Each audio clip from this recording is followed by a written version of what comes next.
জীবন থেকে 16টা বছর গেছে, কিরম আর লাগবে? বিনা অপরাধে জেল কাটছি, বিনা অপরাধে জেল থেকে জেল কাটছি 16টা বছর।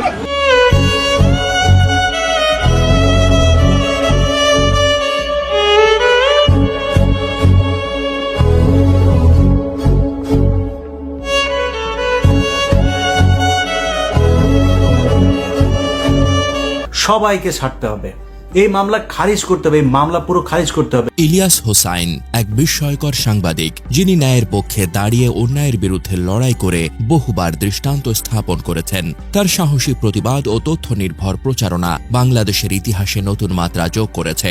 সম্প্রতি দীর্ঘ 16 বছর ধরে অন্যায়ভাবে কারাগারে বন্দী থাকা বিডিআর মামলার নিরপরাধ জওয়ানদের মুক্তির পেছনে তার অবদান জাতি কখনো ভুলবে না। ইলিয়াস হোসাইন এক বিস্ময়কর সাংবাদিক, যিনি সরকারের অন্যায় ও অবিচারের বিরুদ্ধে তার সোচ্চার ভূমিকার জন্য পরিচিত।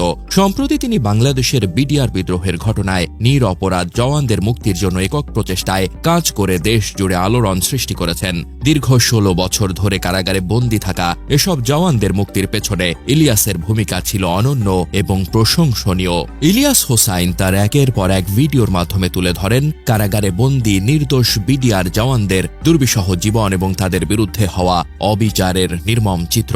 তিনি জনসম্মুখে তুলে আনেন যে কিভাবে বিচার ব্যবস্থার ত্রুটির কারণে এই জওয়ানরা দীর্ঘদিন ধরে নিজেদের পরিবার থেকে বিচ্ছিন্ন ছিলেন। তার সাহসী ও তথ্য নির্ভর প্রতিবেদন সমাজে আলোড়ন সৃষ্টি করে এবং জনমনে তীব্র প্রতিক্রিয়া জাগায়। প্রথম দিকে ইউনূস সরকারের পক্ষ থেকে বিডিআর জওয়ানদের মুক্তির জন্য কোনো দৃশ্যমান পদক্ষেপ নেওয়া হয়নি। তবে ইলিয়াস হোসাইনের একের পর এক তথ্য নির্ভর ভিডিও এবং সাহসী বক্তব্য জনমনে তীব্র চাপ সৃষ্টি করে। তার প্রচেষ্টা সরকারের টনক নড়াতে বাধ্য করে। সরকার দ্রুত এই বিষয়টি নিয়ে কার্যকর পদক্ষেপ গ্রহণ করে এবং অবশেষে দীর্ঘ 16 বছর পর নির্দোষ জওয়ানদের মুক্তি নিশ্চিত হয়। আজ যখন এই জওয়ানরা কারাগার থেকে মুক্তি পেয়ে তাদের পরিবারে ফিরে যান, তখন তাদের পরিবারের সদস্যরা ফুল দিয়ে তাদের স্বাগত জানান। তাদের চোখে ছিল আনন্দাশ্রু আর মুখে ছিল কৃতজ্ঞতার ভাষা। তাদের মুক্তি শুধু একটি পরিবারের নয়, বরং পুরো জাতির জন্য একটি বড় বিজয়। এদিকে 16 বছর পর কারাগারের উঁচু দেওয়ালের বাইরে পা রাখার পর বিডিআরের ইঞ্জিনিয়ার করে সদস্য মোজাফফর হোসেন দেখতে পান পরিবারের স্বজনরা ফুল হাতে অপেক্ষা করে আছেন কেবল তারই জন্য। এরপর মোজাফফর যখন নাতিদের জড়িয়ে ধরেন, তৈরি হয় আবেগ মাখা এক পরিবেশ। মুজাফফরের মতো 126 জন বিডিআর জওয়ান বৃহস্পতিবার গাজীপুরের কাশিমপুর কেন্দ্রীয় কারাগার থেকে মুক্তি পেয়েছেন। সীমান্তরক্ষী বাহিনীর এই সদস্যরা হত্যা মামলায় খালাস পেলেও বিস্ফোরক মামলার কারণে কারাগারে আটক ছিলেন প্রায় 16 বছর ধরে।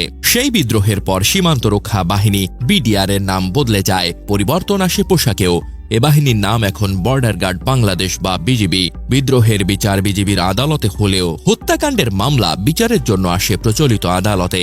এই ঘটনায় হত্যা ও বিস্ফোরক আইনে 2টি মামলা হয়। হত্যা মামলায় খালাস বা সাজা ভোগ শেষে বিস্ফোরক মামলার কারণে মুক্তি আটকে যায় 468 বিডিআর সদস্যের। 2009 সালের 25 ও 26 ফেব্রুয়ারি ঢাকার পিলখানায় সীমান্তরক্ষী বাহিনীর সদর দপ্তরে বিদ্রোহের ঘটনায় 57 সেনা কর্মকর্তা সহ 74 জন নিহত হন। দেশের গণ্ডি পেরিয়ে আন্তর্জাতিক অঙ্গনে আলোড়ন তোলে ওই ঘটনা।